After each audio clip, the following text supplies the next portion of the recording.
बधाई हो। एक शेरनी ने एक शेर को जन्म दिया है। महाराज, महारानी जयवंता बाई ने पुत्र को जन्म दिया।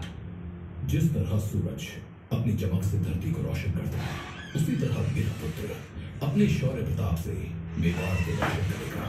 अतः मेरे इस पुत्र का नाम प्रताप होगा, कुंवर प्रताप सिंह।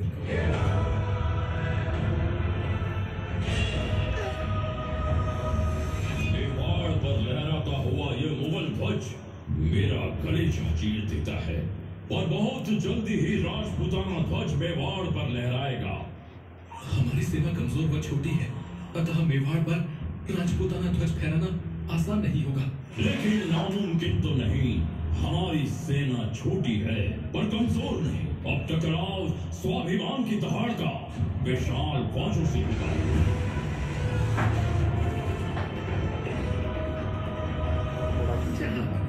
सूचना मिली है कि प्रताप सिंह सेना को संगठित करने में जी जान से लगे हैं।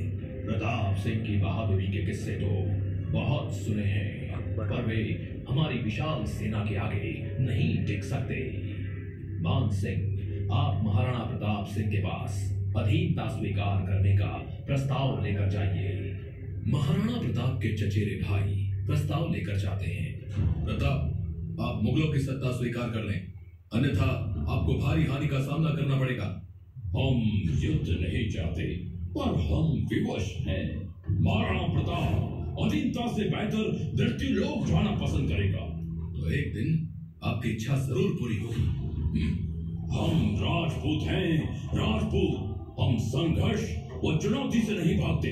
हम तुम्हारी तरह कायर नहीं जो मुगलों के हाथों बिक जाए। तो ठीक है, अगली मुलाकात युद्ध भूमि में ही होगी, जहां पर महाराणा प्रताप किसी भी तरह हमारी अधीनता को स्वीकार करने हेतु तैयार नहीं। या स्वीकार नहीं की? उनकी इतनी हिम्मत। मान सिंह, अपने नेतृत्व में युद्ध की तैयारी कीजिए। आप हमारी विशाल सेना के सेनापति होंगे।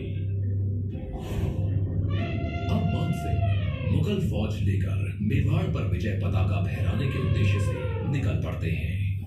महाराज की जय हो। मान सिंह विशाल सेना के साथ मेवाड़ की ओर बढ़ रहे हैं। वीरों, युद्ध के लिए तैयार हो जाओ।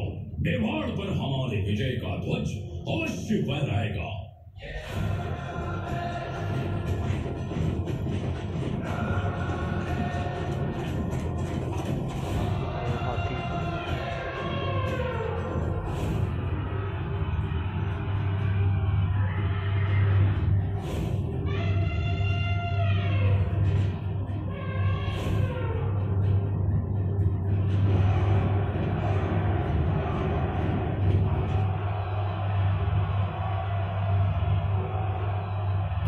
जून 1576 को संसार के अनोखे हल्दी घाटी के युद्ध का बिगुल बजता है।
थी, तुम्हें ही ढूंढ रही थी।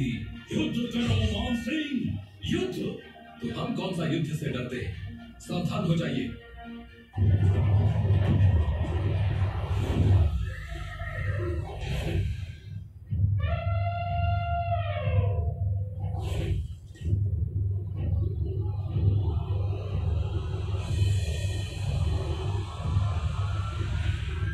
इसी दौरान मान सिंह के हाथी के मुंह में लटकती तलवार से चेतक का पैर घायल हो जाता है। फिर भी चेतक दौड़ता रहा। घायल चेतक पर सवार महाराणा प्रताप विशाल सेना से लड़ते लड़ते पर्वतों की ओर निकल पड़ते हैं।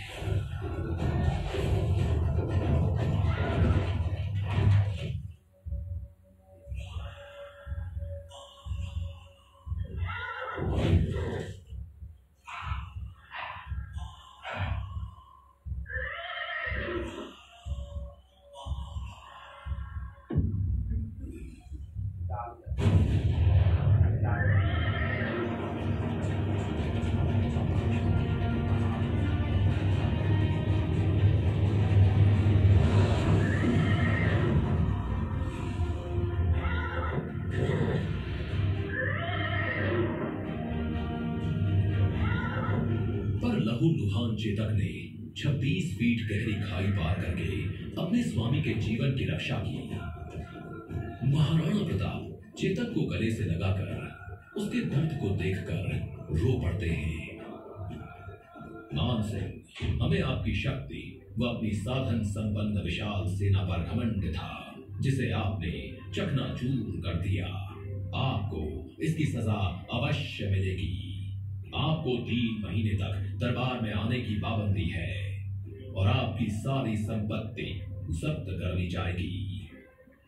इतने बड़े युद्ध के बाद महाराणा प्रताप धन व सेना से बिल्कुल खाली हो जाते हैं। वे परिवार सहित जंगल में रहने को मजबूर हो जाते हैं। इन्हीं दिनों उनकी मुलाकात उनके मित्र, सलाहकार व दानवीर भामा शाह से होती है। भामाशाह, मैं कोई स्वामी नहीं हूँ, मैं तो इस हिंद का सेवक हूँ। सेवक अपने हिंद की सेवा में जीवन मीठो लागे है और मरण सुभावनो लागे है। भामा, मेवाड़ जानता है कि मुगलों के सामने तलवार निकालने की हिम्मत सिर्फ महाराणा प्रताप में है। मेरे जवानों, आक्रमण करो।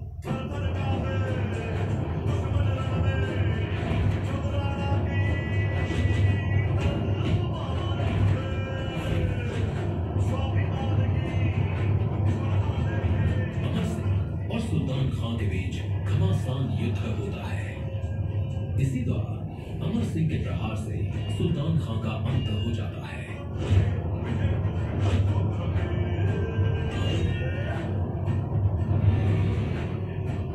बहलोल खां, कायरों की भांति पीछे से नहीं, सामने से वार करो, सामने से। किसका किसके हाथों अंत होगा, इसका जल्द ही फैसला हो जाएगा।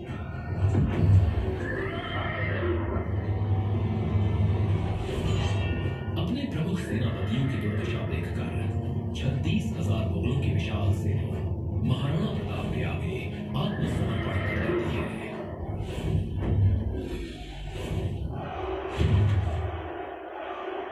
प्रताप सिंह बहादुर व साहसी हैं, लेकिन हमें ये उम्मीद नहीं थी कि हमारी विशाल सेना उनकी हिम्मत के आगे घुटने टेक देगी।